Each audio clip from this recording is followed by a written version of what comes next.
What's up, Wizards? PokerWizard96 here, and welcome to a brand new video. And guys, I've got a cool one for you today.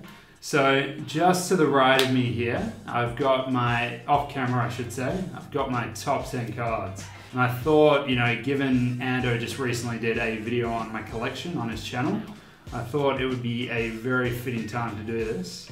And I've decided, so none of them are in sort of any particular order, nor have I done this by the prices of them. So it's more so just what I consider to be my top 10 cards. So anyway, Wizards, without further ado, how about we jump straight into this, eh? Alright guys, so I thought it would be very fitting to start with the Holy Grail here, the Logan Charizard. I don't think it needs much explanation, so we went through it in detail in the last video. But yeah, that is a beautiful 10, and look, I'm super happy to have this one. Yeah guys, so there's number 1 to kick it off. Let's move on to the next one. Alright guys, so now that you've seen the Logan Charizard again, this will be a good one to follow it. So here we've got the Shadowless Tenza. And this is honestly one of the cleanest Shadowless Tenza I've ever come across. So I'm really grateful to have this one. If you look at the back, yeah, it's beautiful. It's really, really good. Yeah guys, if you aren't familiar with Shadowless cards, they were a much more limited printing, funnily enough, than the first edition base cards.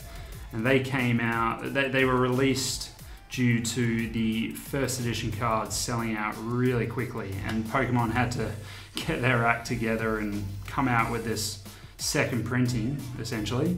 And the only change they made was removing the first edition stamp. And yeah, the holo patterns as well were a little bit darker, and the borders were actually more like a darker yellow as well for most of them. But yeah, so they're actually considered to be a lot rarer than the first edition cards. So I think a lot of them are highly underrated, and I think a lot of them are still very undervalued for what they are. So if you guys want to pick up some good cards for your collection, I would highly recommend Shadowless cards.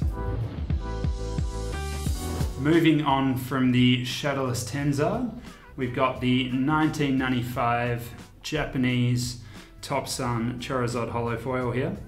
And guys, this is an absolute banger. So easily one of the rarest cards in the Pokemon world. And PokerRev actually went into detail about this card when he was, quite a few videos back, when he was analysing some PWCC auctions. Now guys, you only get one holo foil in each of these Top Sun boxes. So, and you're not guaranteed you're not guaranteed any of the holo foils. And then to also get any of these holo foils in a PSA 10 is another rare feat. So yeah, that is why a lot of the pops on these cards are really, really low. Like Charizard is surprisingly has a higher pop, but I think that's more so because people were more keen to send the ungraded cards in than other Pokemon. But yeah guys, this is an absolute rare banger right here. And easily one of my favorite cards. And one of the most eye-catching holo foils I have ever come across. Yeah, isn't that a beauty? Here we have another Grail of the Pokemon world, and this one's also from the 1995 Japanese Top Sun box. So here we have the PSA 9 no number blueback Charizard. And what I mean by no number is it normally has the number 10 there, I believe, but in this case it doesn't. And I believe this is it's a pop 3 or thereabout, so very, very rare. It might have, I know that there's 2 10s now, and the PSA 9 pop might have increased. But yeah, guys, this is actually the very first, and particularly being the no number, this is the very first time Charizard popped up in the Pokemon card world. So the first iteration of it, as you could say. And that is why the PSA 10 variety of this sold for even way more than the first edition base Charizard recently. So admittedly there was a drop off when the second one was sold, but that first one went for close to 500,000 US dollars, so it's crazy. Yeah, this is a really cool card. So guys, the next card up is a really cool one. So let's bring it into camera view. We've got the BGS 9.5 for position only Charizard. And guys, I think the pop on this one, it's about a 4. Again, the numbers could have changed, but yeah, these cards just in general are super rare. And better yet, they've got a really cool story behind them as well. So these test cards, as they call them, or test for position only cards, they were used to help with the general centering of the actual expedition set. So they were basically designed to help set up the machine properly. And yeah, the story goes that these cards were going to get destroyed, but there was about, I'd say about 30 something, or maybe 50. Look, a low number, and my numbers are probably way off, but a very low number of these cards. And a Wizards of the Coast employee decided to stop them from getting destroyed, because once they were used, Wizards of the Coast decided they had no other use for them. But yeah, this employee not only took these cards back home with him, but he decided to get some of them graded, and then suddenly there was this huge influx of these cards, like ungraded or not, so he didn't get them all graded, but this huge influx of these cards out into the community. And my God, suddenly a new craze was created, and a lot of big collectors definitely wanted their hands on these cards. And it wasn't just the Charizard, you had the Ampharos, you had, what was it? Like, I can't think of the top of my head, but there was quite a few. Arbok, there was another one. But yeah, guys, these cards have a really cool history, and it's just awesome for anybody to get their hands on, I reckon. So I would highly recommend it if you can. But yeah, this card is an absolute beauty. So I'm really happy to have this one in the collection. So guys, the next card up is one I'm sure a lot of you are very familiar with, and also one of the biggest grails in the collection. And that is the PSA 10 First Edition Neo Genesis Lugia. Guys, this one is an absolutely beautiful one, and better yet, has a swell to match. So we have a look at the back of it. You can see there's hardly any whitening at all. Yeah, guys, the reason the Gem Mint 10 Lugias are so sought after is because of how hard the Neo Genesis cards are to grade in general. So usually they are ripe with print lines across the holo from when they were manufactured. And also a lot of these have significant centering issues. So yes, this one actually in itself doesn't have 50-50 perfect centering, but it falls easily within the PSA 10 60-40 parameters. And yeah, better yet, the rest of the card is just impeccable, let alone the swirl. So I'm really happy to have this one. Alright guys, so some of you, if you know your Pokemon cards, are probably going to find the next card to be really cool. It's honestly one of the big grails in the collection, and that is the 1999 Tropical Mega Battle Tropical Wind BGS 9 card. And this is honestly, this is a beauty. So very rare card. Obviously this is a trophy card, so there wasn't many printed at all. And this particular one was given out to finalists in the 1999 Tropical Mega Battle tournament. So you're only able to get this if you were at this particular tournament and you were able to get to the finals. Yeah, this is a beauty of a card. And you gotta love the Japanese back, the vintage Japanese backs, I should say. They are really cool. So I forget what the populations are on any of these cards, but regardless of grade, they're all gonna be really low. So if you guys, have some spare cash lying around and you want to get into Pokemon and you see these cards come up for option, I would jump at them because they rarely pop up. So this is a really cool one. So guys, we are down to our last 3 cards, and I thought I'd take a little bit of a shift because I'm not just a Pokemon collector. So check out this beauty. We have the icon of the Yu-Gi-Oh! TCG, the Legend of Blue Eyes, first edition Blue Eyes White Dragon PSA 10.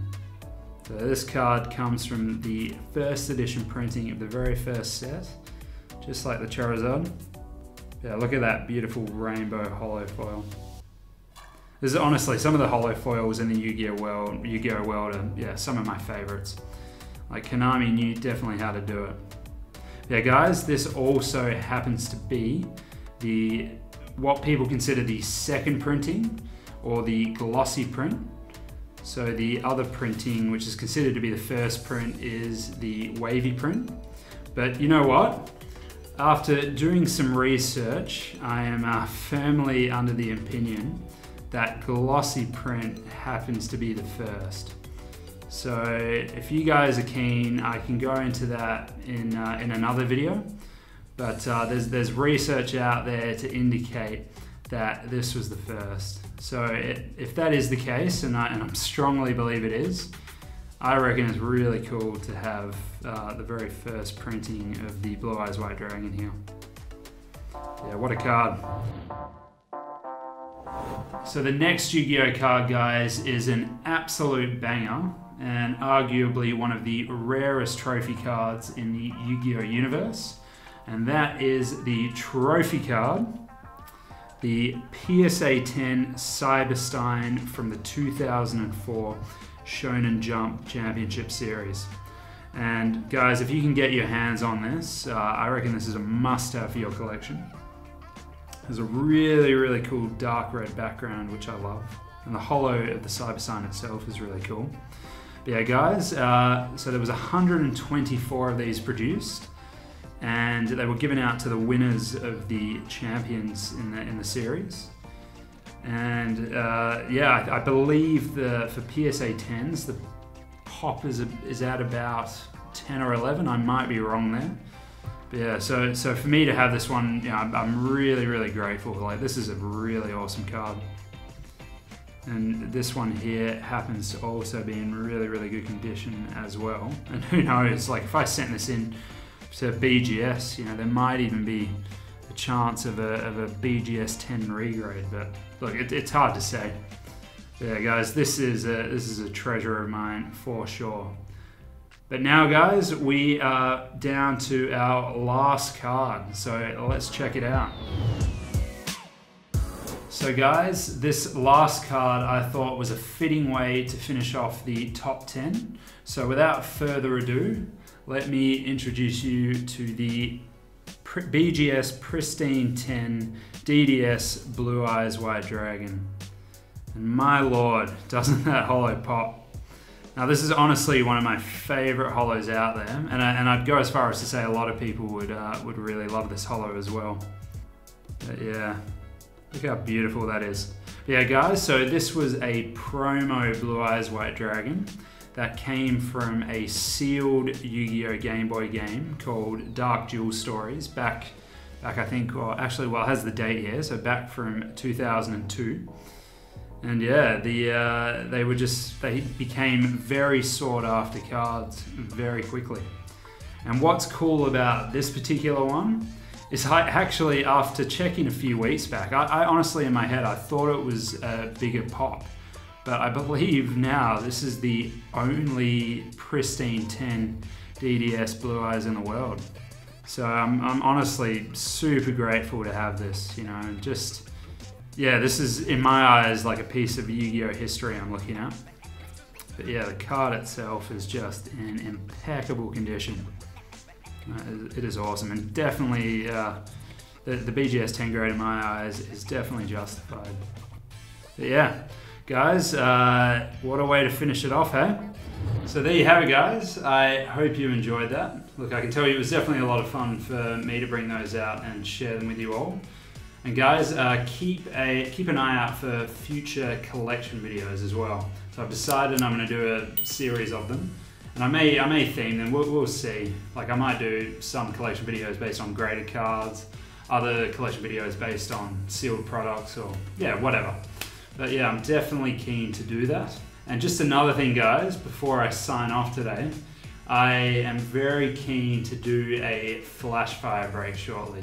So I'm going to announce it on my Instagram. I don't know when just yet, but I reckon it's going to be pretty soon. But yeah, I hope you guys will be keen for that. But until then, I'll see you wizards in the next video.